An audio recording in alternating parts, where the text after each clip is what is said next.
জলাবদ্ধতা নিরসনে টিম অভয়নগরের আমডাঙ্গা খালের মুখের পলি ও কচুরিপানা অপসারণ। জাকির হোসেন হৃদয়ের পাঠানো তথ্যচিত্রে বিস্তারিত জানাচ্ছি আমি আলসাকিব হোসেন।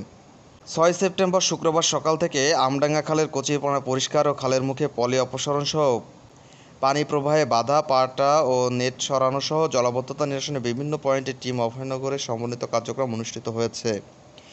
চলমান থাকবে এই কার্যক্রম। আমডাঙ্গা খালের ওপরের পুলগুলো নতুন করে করার প্রক্রিয়া গ্রহণ করা হয়েছে। নোয়াপাড়া পৌরসভার প্রধান নির্বাহী কর্মকর্তা ও নির্বাহী প্রকৌশলী দ্রুত কার্যক্রম গ্রহণ করবেন বলে জানা গেছে। নবোদয়ের ২১ ভেন্টের ডুমুরিয়া অংশে পানি নির্বিঘ্নে সরানোর লক্ষ্যে পানি উন্নয়ন বোর্ড জরুরিভাবে বিশেষ খনন শুরু করেছে কাপালিয়া অংশে। এরই ধারাবাহিকতায় ৬ সেপ্টেম্বর শুক্রবার সকালে টিম অভয়নগর পৌরসভা ও স্থানীয় জনগণসহ সবাইকে নিয়ে আমডাঙ্গা খাল পরিষ্কারের কাজ শুরু করেন। সুন্দলী ও প্রেমবাগে বাধাপ্রাপ্ত খালগুলো একই সময়ে টিম অভয়নগরের নির্দেশে অভিযান করানো হয়েছে।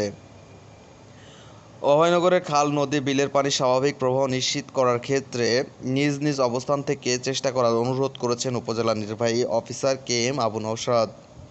তিনি আরও বলেন, এই সকল কার্যক্রমের মাধ্যমে খুব শীঘ্রই চলিশিয়া, প্রেমবাগ, পায়রা ও সুন্দলীর বিভিন্ন স্থানে সৃষ্ট জলাবদ্ধতা কমে আসবে বলে প্রত্যাশা করছি।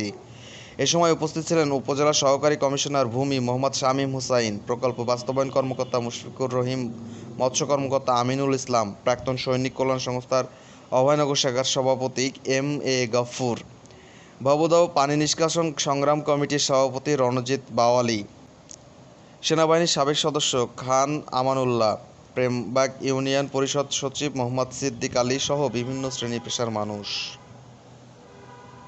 নিয়ে আসছে অভয়নগর উপজেলার যশোরকুল্লা মহাসড়কের একেবারে আলিপুর, যেখানে আমডাঙ্গা খালের মুখ এসে এখানে মিশেছে। আপনারা দেখতে পাচ্ছেন ভৈরব নদীর যে মানে অভিমুখে এখানে যে আমডাঙ্গা খালের যে আপনার ব্রিজটি রয়েছে, সেখানে কিন্তু সেই গেটে পলি পড়ার কারণে কিন্তু গতকালকে মাইকিংয়ের মাধ্যমে আজকে সকাল 7টার ভিতরে অত্র অঞ্চলের সকলের কিন্তু এখানে আসার কথা রয়েছে, যে এখানে আপনার এই পলি অপসারণ এবং শ্যাওলা এখান থেকে উত্তোলন করার মাধ্যমেই কিন্তু এই গেটটি ক্লিয়ার করা হবে। কারণ এই পাশেই কিন্তু অনেক ৯৬ গ্রাম এই ভবদা অঞ্চল সহ বিভিন্ন জায়গার যে বুড়ি আছে, সেখানে তলিয়ে আছে প্রবল বৃষ্টির কারণেই কিন্তু সেই বৃষ্টির পানি যাতে সহজে চলাচল করতে পারে বা নামতে পারে, যার কারণেই কিন্তু আমরা ওই বেড়ি বাঁধ বন্ধ করেন এবং নদী কাটা বন্ধ করেন। নদী কাটিয়ে নদী বাঁচানো যাবে না।